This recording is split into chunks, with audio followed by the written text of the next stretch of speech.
everybody, and welcome to Let's Talk Gaming. This is TheJellyJar here, and it's Sonic the Hedgehog's 26th birthday. With Sonic Mania and Sonic Forces releasing this year, it looks like Sonic is making a comeback.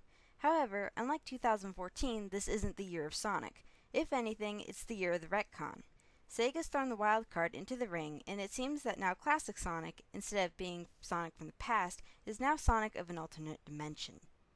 Talk about a timeline overhaul. Granted, I've been anticipating this news, and there's a couple of clues in Sonic Generations that hint at dimensional activity.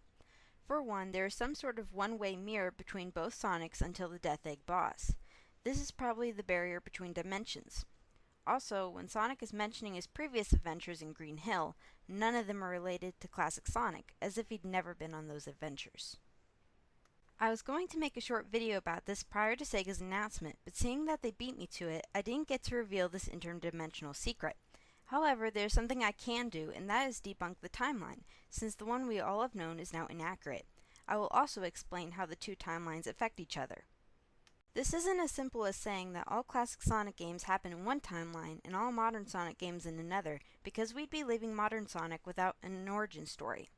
We know he would have had to have met Tails, Knuckles, and Amy, and neither Sonic 4 or Sonic Adventure, the best candidates for the beginning of modern Sonic's timeline, are introductory, since Sonic already knows all of these core characters. Also, in Sonic Generations, modern Sonic and modern Tails seem familiar with various classic environments from the original trilogy, meaning that modern and classic's timeline are one timeline split apart. While we have multiple time travel related games that could split our timelines, Sonic CD is the best candidate, as the game has alternate endings, which sets this game up perfectly for a split in the timeline. So here is what we have so far for the single timeline. Sonic the Hedgehog 1 and 2, Sonic 3 and Knuckles, and Sonic CD.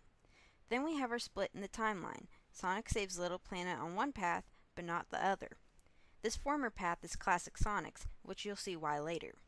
Now I know I shifted the order and left out some games, but we're just going to say that all classic games without an appearance in Generations are a part of classic's timeline and happen after the split. From here on out, it's safe to assume chronological order by release, which you will see on the screen.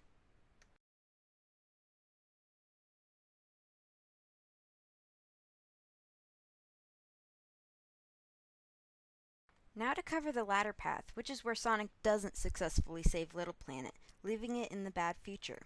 Eggman reestablishes his damaged forces and repairs Metal Sonic from Sonic CD.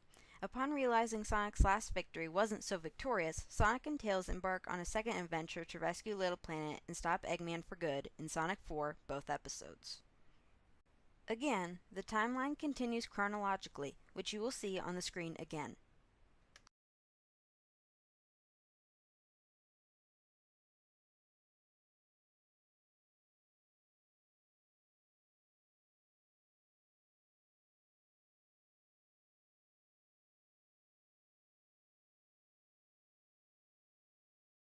Since Sonic Generations is a direct sequel to Sonic Colors, here is where our timelines briefly merge.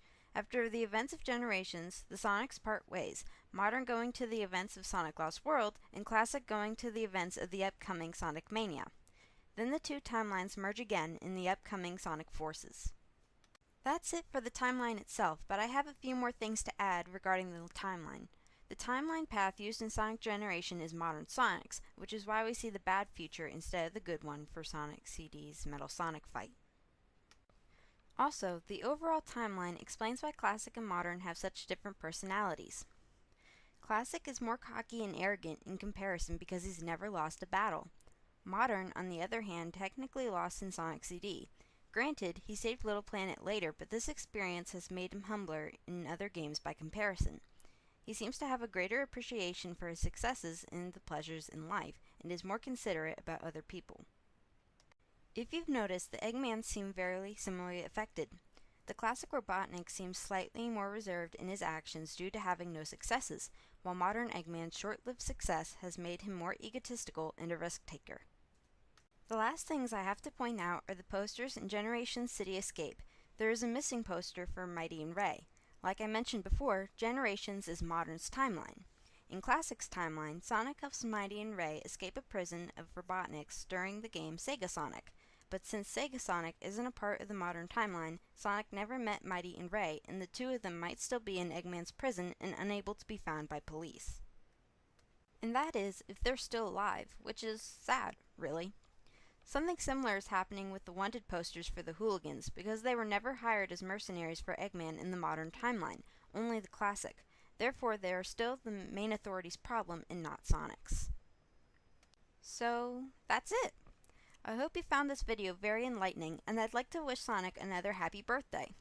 Thank you all for watching this video, and if you enjoyed it, please like and comment, and if you want more of Let's Talk Gaming, please subscribe to my channel for more Mario and Sonic related updates. This is the Jelly Jar signing off.